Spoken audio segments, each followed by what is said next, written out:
अगर वोट है तो मोदी के नाम पर वोट है, वोट है तो हिंदू होने के नाम पर वोट है। पोलराइजेशन, मोदी, हिंदी भाषी, एससी, ये फैक्टर है। शुभेंदु चले गए कि प्रशांत किशोर चले आए, उसका कोई वो मुद्दा नहीं है, वो मुद्दा है ही नहीं। मोदी यहाँ पॉपुलर है, हिंदी भाषियों की 1 करोड़ से ज्यादा वोट है, दलित यहाँ पर 27% है, और वो पूरी तरह से बीजेपी के साथ खड़ा है। प्लस पोलराइजेशन तो है ही है। Which way is the Matua community going, Prashant? Matua will be predominantly voting for BJP, not as unitedly as they did in Lok Sabha, लेकिन मुझे लगता है अभी भी मथुआ विल 75 बीजेपी 25 तृणमूल। हम लोग एक सर्वे करते हैं कि आप वोट किसको दीजिएगा और सरकार किसकी बन रही है, तो सरकार किसकी बन रही है उसमें प्रीडोमिनेंटली बीजेपी ही आता है हम लोग के भी सर्वे में। उसको हम लोगों ने खंगाल कर देखा भी ऐसा क्यों आ रहा है। ऐसा इसलिए आ रहा है कि जो बीजेपी को वोट कर रहा है वो तो कह ही रहा है कि बीजेपी की सरकार बन रही है। जो लेफ्ट को वोट करने वाले 10 से 15% लोग हैं, उसमें करीब 2/3 लोगों का ऐसा मानना है कि बीजेपी की सरकार बन रही है। तो वो मेजोरिटी जो है वो आपको हमेशा सुनाई देगा, हमेशा कि बीजेपी की सरकार बन रही है। लेफ्ट का जो आदमी है वो सोचता है कि भैया कुछ भी हो, बीजेपी आ जाएगी तो हमारी दुकान खुल जाएगी, कम से कम अभी ममता को तो हारना चाहिए। एक जो उसका सब्सटेंशियल तो परसेप्शन की बात हो गई, जो सब्सटेंशियल इशू ग्राउंड पे है, जो लोग हम लोग समझते हैं बाहर जो बंगाल में नहीं पहले आए थे कि भाई बीजेपी का नीचे ग्राउंड पे वर्कर नहीं है, ऐसी बात नहीं है। ग्राउंड पर बीजेपी के बहुत वर्कर हैं और वो सारे वर्कर लेफ्ट से इंपोर्टेड हो सकते हैं, लेकिन वो डेडिकेटेडली आज बीजेपी के लिए काम कर रहे हैं।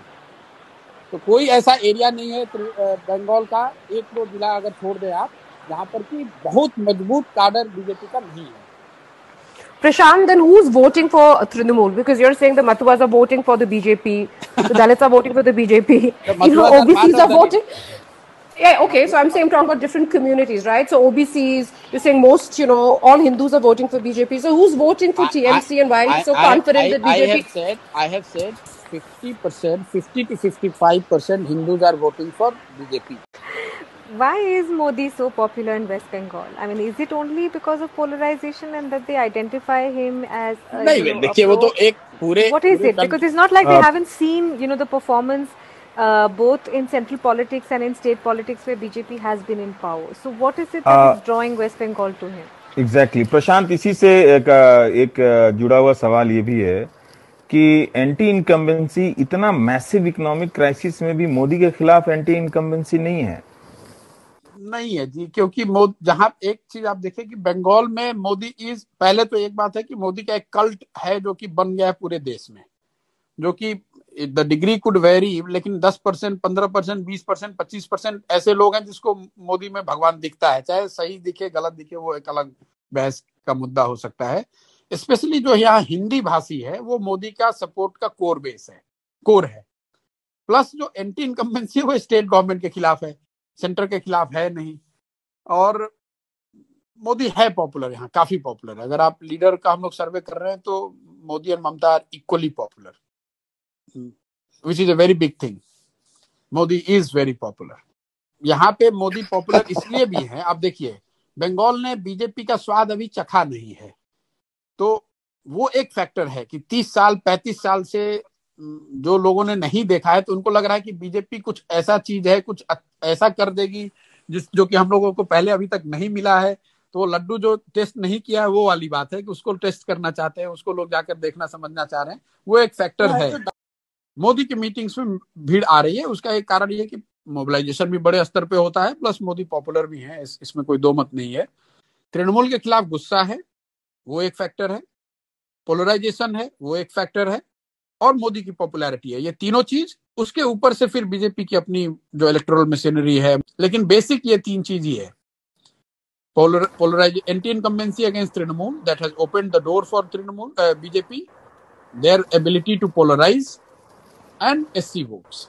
जो मेजर जो प्रॉब्लम है which we have to accept कि 20 ईयर्स से there has been blatant effort and everything has been done to appease the minority. अब आप बंगाल को उठाकर देख लीजिए, पॉलिटिक्स का यहाँ एक लाइन का सिंपल फलसफा ये रहा है कि जिसको मुसलमान वोट करेगा वो सरकार बनाएगा। तो पूरी जो पॉलिटिकल इकोसिस्टम रही है, वो चाहे कांग्रेस की रही हो, लेफ्ट की रही हो, दीदी की रही है, वो सब मुस्लिम वोट को लेने के लिए उस तरह से सोच उनकी रही है। पहली बार हिंदुओं को ऐसा लग रहा है कि अच्छा भैया हमको भी तो कोई पूछ रहा है। ऐसा नहीं है कि एकदम से सोसाइटी ही गलत है, कहीं ना कहीं there is some element which BJP is exploiting, and that element is coming from the blatant misuse of minority politics by some of these parties. तो आप उससे हम और आप इनकार नहीं कर सकते हैं।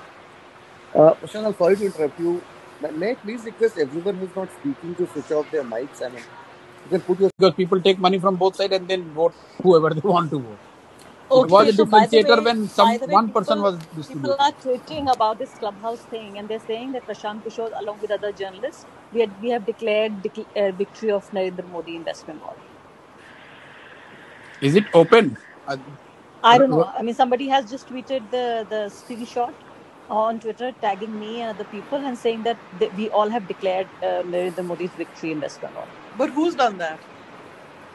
Okay, then okay. Listen, there are people in this room. Himanshu Jain. No, Himanshu Jain, somebody else is reporting to Himanshu Jain from this room. If you keep an open room for everybody to join in and listen, you can't prevent people from tweeting.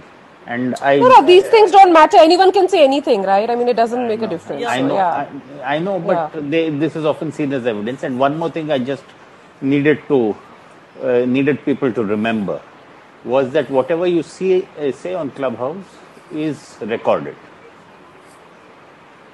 Yeah, that also I think all of us know. No, Sanjay, not everything is recorded. No, the Clubhouse keeps record.